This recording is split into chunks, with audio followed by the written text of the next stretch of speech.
자, 이렇게 해서 두 번째 문제 풀어봤고요. 이제 마지막 문제가 남겨져 있습니다. 마지막은 어떤 문제가 또 준비가 돼 있는지 바로 이혜린 아나운서 통해서 만나보겠습니다. 네, 저희 시청자분들께서 현재 시은 팀장님 코너에 정성 들여 임하신다, 감동이다라는 이야기들 참 많이 해주고 계신데요. 김민성 매니저님, 마지막 문제 끝까지 정성 들여주시길 바라겠습니다. 그럼 저희 이어서 마지막 세 번째 문제 어떤 내용일까요? 열어보도록 할게요. 네, 사진이 나와 있고요. 오직 한없이 가지고 싶은 것은 높은 문화의 힘이다라는 내용입니다. 백범 김구 선생님의 말인데요. 이재명 대통령이 이 말을 언급하면서 문화가 꽃피는 나라를 약속했습니다. 벌써 추진되기 시작한 K 콘텐츠 공약, 가장 크게 수혜를 받을 수 있는 섹터를 골라야 하는데요. 이제는 빠지면 섭섭한 그림으로 그려주셔야 됩니다. 지금 이재명 대통령이 후보 시절 공약했던 내용을 간단하게 살펴보면 이 K 콘텐츠를 만드는 전반적인 과정을 나라에서 지원하겠다, 또 OTT를 키우겠다, 문화 수출 50조 원 목표로 잡는 모습이었는데 오늘 하루 동안 증권사에서 업종 내 최종목으로 선정됐던 종목들 CJ E&M 그리고 웹툰 쪽에서는 수성 웹툰이 또 주목을 받았습니다. 그렇다면 K 콘텐츠 이 정책 안에서 가장 수혜를 받을 수 있는 섹터 어느 쪽을 바라보실까요? 오늘도 멋진 그림 실력과 함께 공개를 해보도록 할 텐데요. 그럼 마지막 세 번째 문제, 주식 남녀의 선택 바로 그려보도록 하겠습니다. 네. 이혜린 아나운서의 일침이 있어서 그런지 김민성 매니저가 상당히 열심히 공을 들여서 그림을 그리고 있는 모습이 옆에서 확인이 됩니다.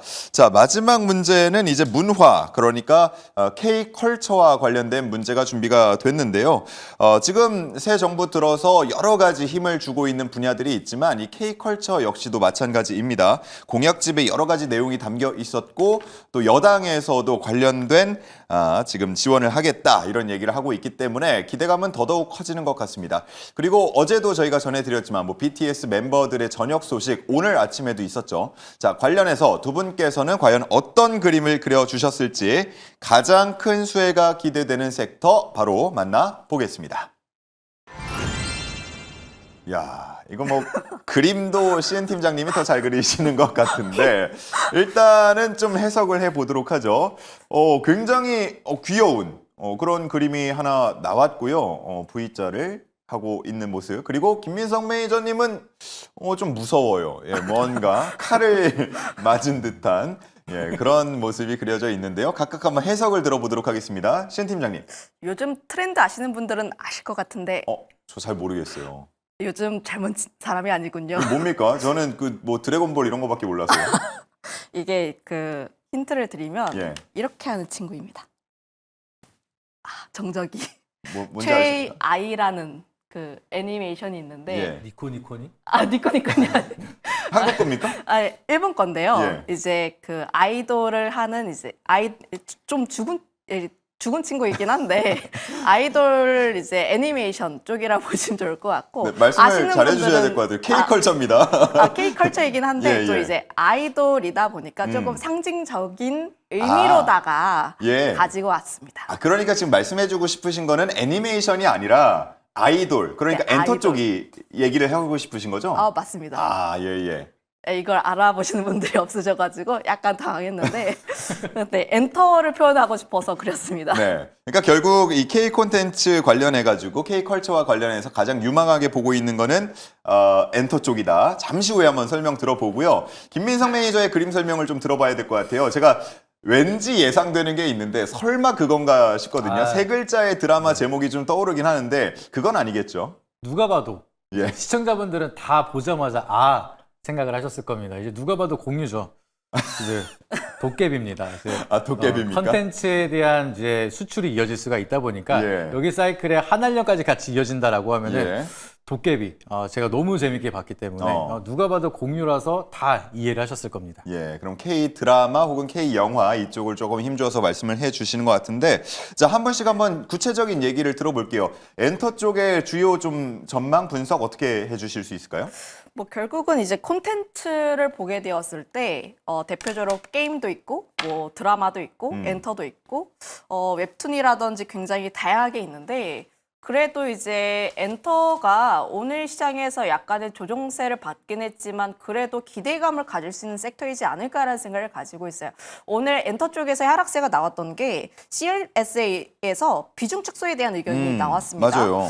그런데 내용들을 보게 되었을 때 지금 뭐 우리가 그동안 기대했던 중국 쪽에 대한 기대감들 그리고 IP 쪽에 대한 기대감들이 이미 주가에 반영이 되었고 이전만큼의 실적이 나오는지 여부는 조금 더 확인을 해봐야겠다가 주요 요지였어요. 하지만 지금 뭐 BTS도 그렇고 전 블랙핑크도 다시 한번 돌아와 주고 있는 만큼 실적을 그래도 기대해 볼 수 있지 않을까라는 생각을 가지고 있는데 실제로 블랙핑크 같은 경우도 보게 되었을 때 우리가 생각했던 것 그 이상의 콘서트 횟수를 늘렸습니다. 규모 자체가 우리의 시장 기대치보다 훨씬 더 높게 나왔다라는 점들을 감안을 하면 전 빅 IP가 가지고 올 수 있는 엔터 쪽에 대한 기대감은 그래도 기대를 볼 수 있지 않을까라는 생각을 가지고 있고 그리고 중국 쪽에 대한 내용들을 보게 되었을 때 지금 서로 정부가 전화를 하고 있어요.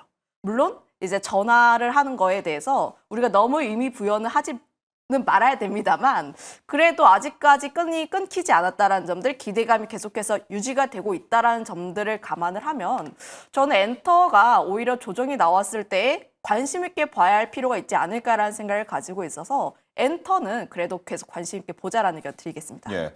뭐 지금 좀 스탁 화면을 통해서 주가 흐름들 나가고 있는데 오늘 일부 종목들이 좀 조정을 받은 모습을 보여주면서 이게 또 누군가에게는 기회가 되지 않을까 하는 생각도 드는데 우리 김시은 팀장님의 탑픽은 뭡니까? 엔터 탑픽?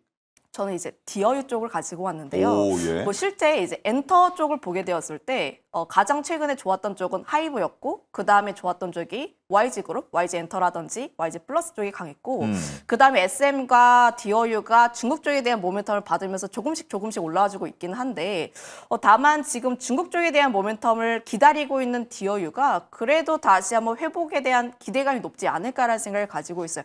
6월 말에 지금 디어유가 중국 쪽에서 다시 한번 이제 또 오픈을 할 것으로 보여지고 있어서 로열티만 하더라도 50억 이상이라고 보시면 좋을 것 같습니다. 그러면 실적에 대한 부분들을 우리가 기대해 볼 수 있는 요소가 굉장히 좀 크지 않을까라는 생각을 가지고 있어서 탑픽 종목으로는 디어유 가지고 왔습니다. 오, 좋습니다. 저희 뭐 이번 주에 디어유 얘기를 참 많이 하게 되는 것 같고요. 자, 다음은 김민석 매니저님, 뭐 K 드라마, K 영화 통틀어서 K 콘텐츠 쪽을 좀 콘텐츠 산업을 좋게 보신다 이렇게 그림을 통해서 잘 표현을 해주셨는데 그러면 관련주들 어떤 게 있는지 그리고 좀 유망하게 보는 종목은 뭔지도 설명을 해주시죠. 네, 아무래도 이제 IP 컨텐츠를 가지고 있는 제작사들에 대한 모멘텀이 계속 좋을 거라고 생각을 하고 있습니다. 워낙 이제 중국 시장에 대해서 K 컨텐츠가 굉장히 아직까지 잘 통하고 있는데 아직 한한령 해제가 안 되다 보니까 불법적인 경로를 통해서 다운을 받아서 보는 사람들이 굉장히 많다라고 얘기를 하고 있습니다. 그만큼 K 컨텐츠는 중국 시장에서 이미 인지도가 어느 정도 있고 이미 인기가 많은 상황인데 이게 아무래도 수출 자체가 어렵다 보니까 한참 뒤에 지나갔던 우리가 한 15년 전, 20년 전에 이제 방영을 했던 프라우스가 이제 5년 전에 리메이크해서 중국에 방영이 됐다라고 합니다. 그만큼 과거 컨텐츠도 굉장히 잘 나가고 있고 그 이후에 만든 컨텐츠들도 인기가 굉장히 좋아질 수가 있는데 그런다라고 하면 한한령 해제가 되면서 추가적인 모멘텀을 가져가고 수출이 이어진다라고 하면은 제작사에 대한 IP로 추가적인 수혜가 이어질 수가 있다. 이 부분이 좀 중요한 모멘텀이 될 거라 좀 바라보고 있어서 결과적으로는 이제 K 컨텐츠에 대한 법안 플러스 한한령을 같이 봐야 된다. 그렇게 말씀을 드리도록 하겠습니다. 그리고 그 중에서도 제가 좀 중요하게 잘 보고 있는 종목이 A스토리라는 종목이고요. 차트를 한번 보여주시게 되면 워낙 차트가 바닥 쪽에서 이제 고개를 들까 하는 모습을 보여주고 있습니다. 근데 중요한 거는 아까 중국이라는 모멘텀을 말씀을 드렸고 원래 중국에 대한 시장을 들어가기가 한국에서 다이렉트로 바로 중국에 가기 굉장히 힘듭니다. 그렇기 때문에 한국에서 중국 기업을 거쳐서 중국 시장으로 넘어가는 방향을 선택할 수밖에 없는데 디오이도 앞전에 말씀드렸던 것처럼 마찬가지로 텐센트랑 협업을 통해서 중국 시장을 뚫었습니다. 근데 A스토리 같은 경우에는 2대 주주가 텐센트이기 때문에 뭔가 한한령이 풀리고 나서 컨텐츠가 공급이 된다라고 하면은 발빠르게 A스토리는 텐센트랑 같이 협업을 할 가능성이 높다 보니까 발빠르게 한한령에 대한 수혜를 가져갈 수 있는 모멘텀이 바로 동사다. 그래서 가격적인 메리트도 있고 미래가치에 대한 프리미엄도 굉장히 모멘텀이 많은 종목이기 때문에 주목해 보시면 좋을 것 같습니다. 좋습니다. 자, 이제 두 분을 보내드려야 할 때가 됐는데 이 질문을 안 할 수가 없을 것 같아요. 지금 2,900 넘었고 3,000P를 눈앞에 두고 있다 보니까 우리가 다음 주 이제 수요일에 또 만나게 되지 않습니까? 짧게요. 이건 뭐 단답형도 괜찮은데 다음 주 수요일에 우리가 만날 때 코스피의 지수단은 어느 정도까지 올라 있을까요? 굉장히 어려운 질문인데요.